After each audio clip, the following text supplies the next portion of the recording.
Aw, look at this title. Tell me what you think is wrong with it. Hundreds of journalists are being laid off right when the public needs them the most. Isn't that pretty? Isn't that uchikushi? You know what I find pretty about it? Is that I didn't find out about this from the public. It's not like when you go to work, your colleagues are telling you this. It's not like when you go on social media, you hear other people going, man, I really wish I knew the news, but we just don't have any journalists to tell us. No one is panicking over this. No, you find out about it from CNN. So the journalists are telling you that it's a bad thing that the journalists are getting fired. Isn't that interesting? And where are they being fired from? Big corporations. As if you can't do journalism without big corporations anymore. Do you not know that the times are changing? I mean, I'm pretty sure back in the day you had the town crier. And the town crier played a pivotal role in telling the people what the nobles wanted the peasantry to do. And he was the one announcing the news. But with the invention of the printing press, and as more and more people learned to read for themselves, the town crier became a little bit obsolete. He was the middleman, and you didn't need the middleman anymore, because now you had the press.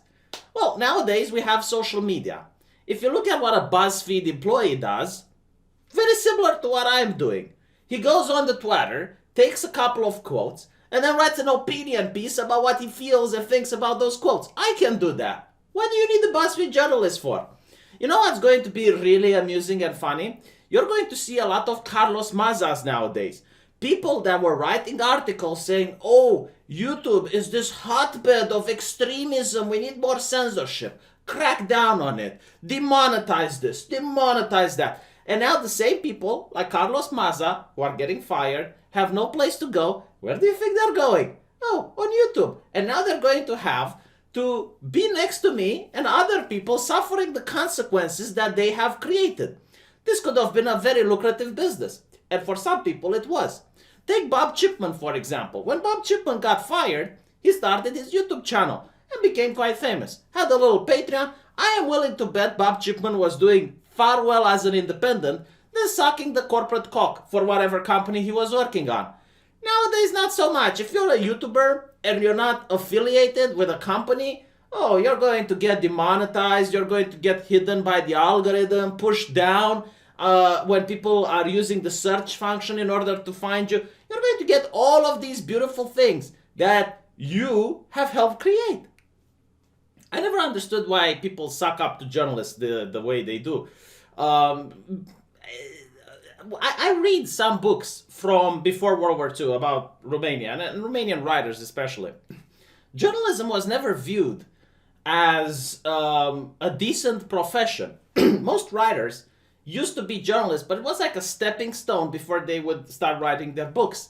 People don't like journalists mostly because they see them as vultures. Like, imagine if there is a fire somewhere and you have the medics that are coming up and they're trying to pull people away and rescue them from the inferno, and then you have like some people that are there not to help any of the victims but to just film it, to make sure that they get the right picture, to make sure that they get the right angle, and to try to monetize that tragedy. Well, that's the journalists.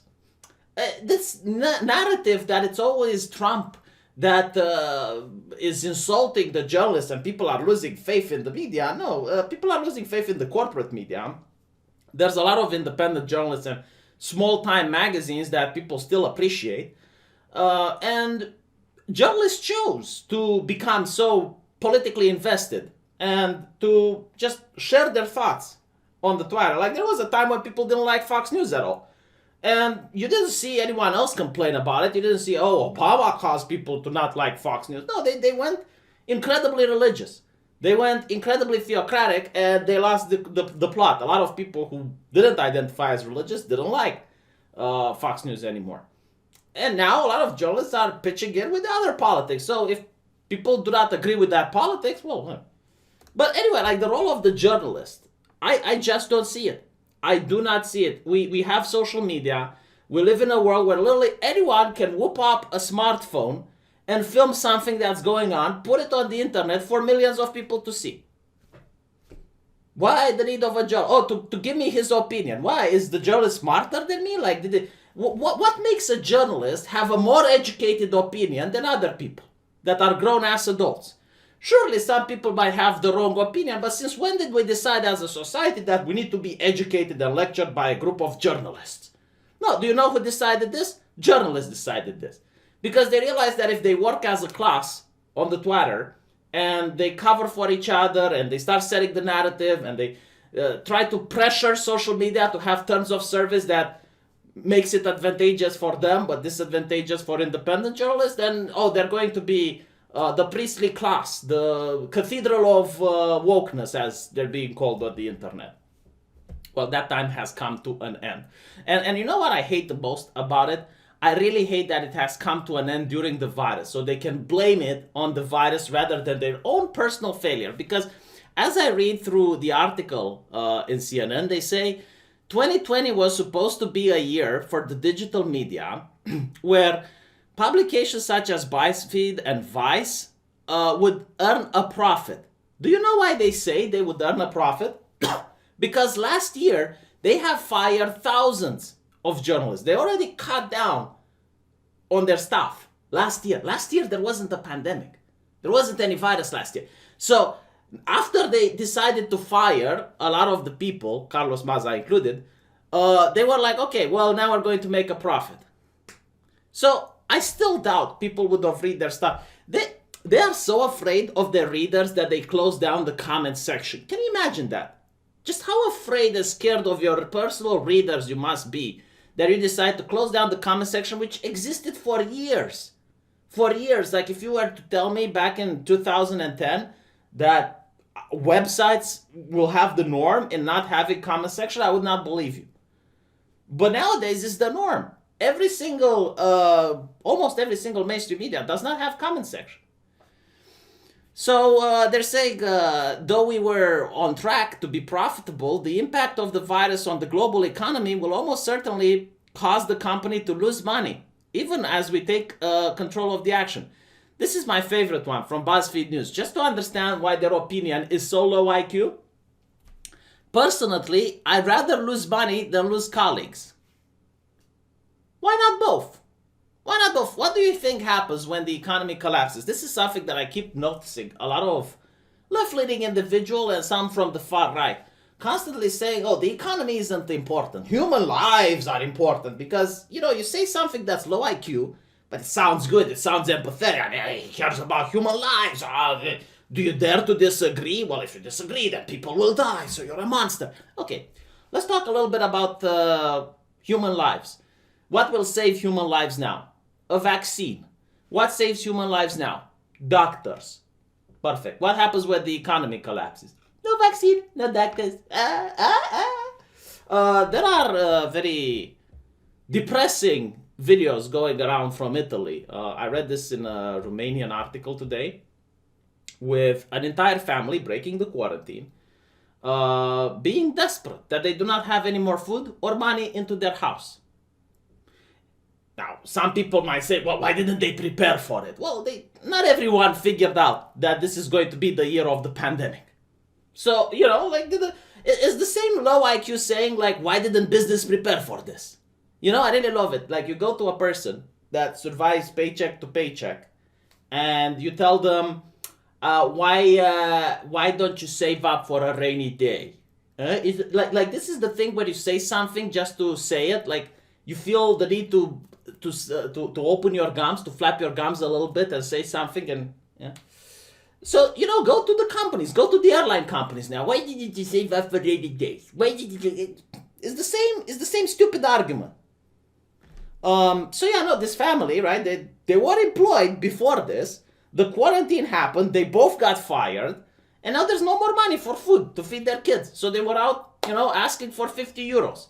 Because the government isn't giving them any money. The government tells people to stay at home and the government doesn't give money to people and doesn't let them work.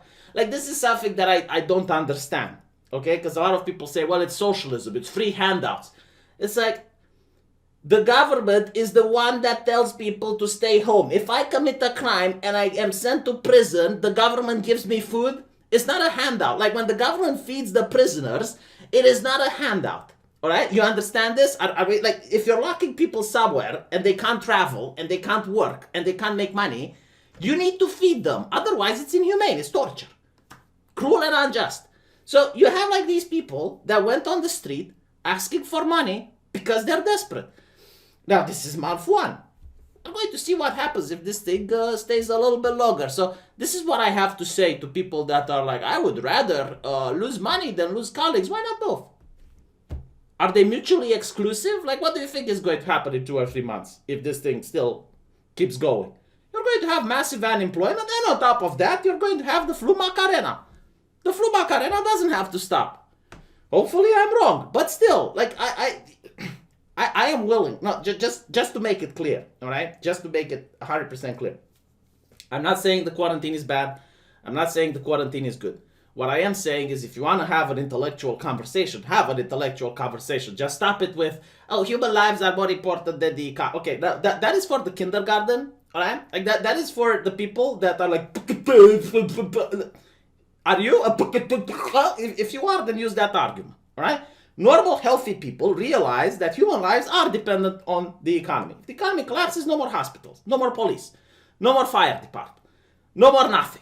All right, so we would rather avoid that. Oh, Dios mío. Record-shattering. 3.3 million Americans filed for unemployment. So this is now, okay? Like, it's not the crisis that's going to... No, it's the crisis that's here, now.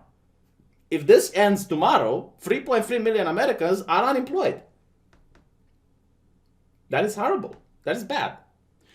I have people in my comment section, subscribers of mine, that I knew from day one. I care about them, believe it or not. I can even give you some names off of the top of my head, like Sarah J. Jacobson, Vuple. I can just go on, but still, they're unemployed now. I know people who are unemployed. It's not good. It's not good. Events were canceled, bars were shuttered, restaurants pivoted. Yeah, I mean, don't even get me started with the restaurant business. Like, if things are opening up now, who will still go to a restaurant tomorrow? I mean, there are businesses that aren't going to recover in a couple of years. Travel, tourism. Do you want to travel? I don't want to risk getting stuck at the Hungarian border like a lot of Romanians did. You know, when they started their traveling to Romania, Hungary was open, and overnight borders closed. Do you want that? I don't. I will stay home. I will spend money in my country. Restaurants. I'm sorry, but I'm a superficial person. The less people tamper with my food, the better during this particular time. Chinese restaurants most affected. Another low IQ opinion from the media. The publications that the public need the most. So yeah,